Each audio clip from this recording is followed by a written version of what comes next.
Hey everybody, my name is Jenny Trempa and I'm coming to you today to give you 3 main tips for time management. All right, so first of all, what I wanted to just kind of put out there is, all of us have a lot of responsibilities.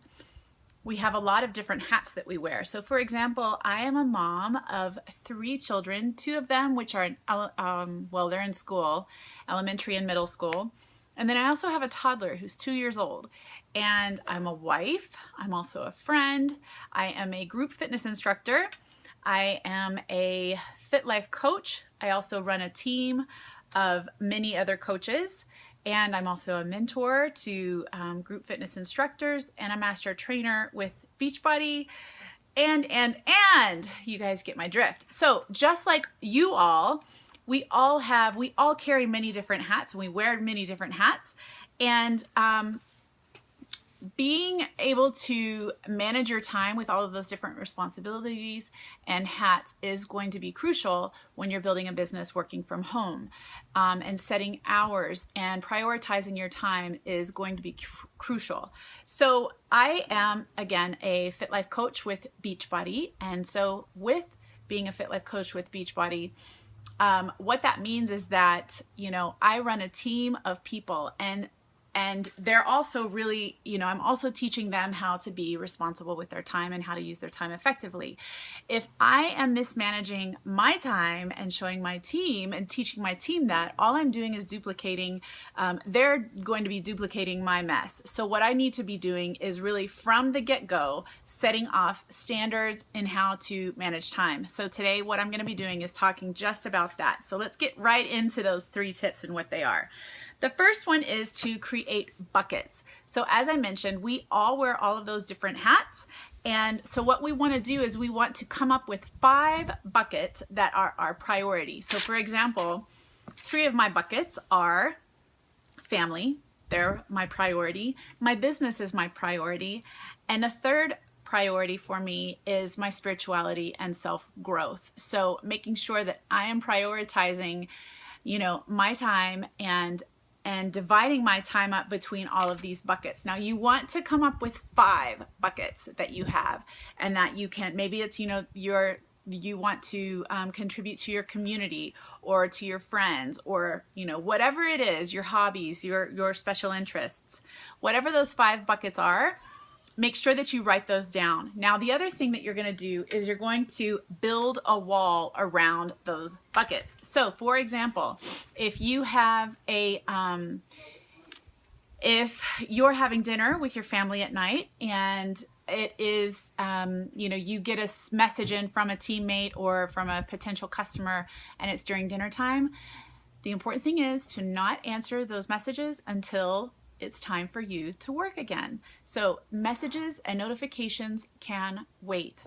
We are not, in the business of wanting to create people that expect us to answer immediately, because all that's going to do is going to burn us out, and we're just going to get exhausted in the long run. So making sure that you are really utilizing your time and drawing walls around those buckets as well. All right, so that's the 5 buckets. Then what you want to do is you want to create a schedule. Working from home can be so tricky because you're dealing with so many different obstacles and variables in your schedule. So one of mine is, again, I have a toddler, and so she takes naps at different times during the day, and I don't know how long her nap is going to be. I don't know when she's going to wake up in the morning. So creating a schedule when I'm working from home with her can be tricky. However, what you want to do is you want to decide how many hours you want to work per day and find those hours within your day. Build a schedule, put hours to those schedules, and make it a non-negotiable that you're going to work during those hours, and talk with your spouse, talk with your partner, talk with whomever to make sure that you actually can have those hours that you've scheduled, and treat it like your job. Treat it like your job. So for one of mine, for example, 6 a.m. and 6 a.m. to 10 a.m. those are my work hours for that particular day. So what I have to do is I have to set my alarm clock get up, get ready, and go to work and be there at 6 a.m. So really treating it like a job, any other job that you would on any other, given job that you would commute to. All right, so build a schedule and honor it. That's tip number 2. Tip number 3 is going to be to your to-do list. You know what? I actually have 4 tips for you today. It's your to-do list. So creating that to-do list, and what I do is in the morning I'll spend 10 minutes just brain dumping everything that I want to accomplish during that day and writing down every little bit. So if it's an email, I'll write down that I want to email so-and-so. If it's an event that I want to put up, I'll draw or write out all of the specifics for that particular event. So for example, if it's going on Facebook, I know I need to make a Facebook cover for it. I need to create an invite list. I need to create content for the invite. And so all of those things I'll put down as a task. Each item that needs to get done for that particular project, I'll put down as a task. After I have completed my task for the day or my to-do list for the day, I'll go back and I will prioritize the items. So which items need to happen first? And, put a 1 next to the ones that are urgent that have to happen that day. Put a 2 next to the ones that can happen maybe later on in that, in the morning. And a 3, for those bonus ones that I want to get to, but I might not actually get to that day. I'll prioritize all of the items. Then what I'll do is I'll go back and I'll put down approximately how many minutes I need to spend on each item. And for me, it helps keep me focused. It helps keep me on task because sometimes I can get distracted so incredibly easy. I'll see an email come in and it will be for like a house that just went up on the market for sale and I want to go and look at it. So I know that if I've got a particular time allotted for writing an email that I have got to, and I'll check my watch because that's how I can stay focused and stay engaged in the activity. Check my watch and I'll make sure that, if I've got 5 minutes to write that email, that I am utilizing those 5 minutes to the best that I can and then moving on from there. Sometimes an activity may take 7 minutes or less than, but you want to give it an approximate amount of time. If you've allotted 5 minutes, don't give yourself 20 minutes to still be on that same task. That you kind of need to move on. So that's my point with that. And the 4th thing is to create power pockets. So sometimes being a mom with a toddler and having many other responsibilities and things that you're juggling throughout the day. So for example, this morning I woke up at 5:30, I got ready, I went and taught a class at 6:30 a.m. I had a meeting at 8 and my kids go to school at 8:45.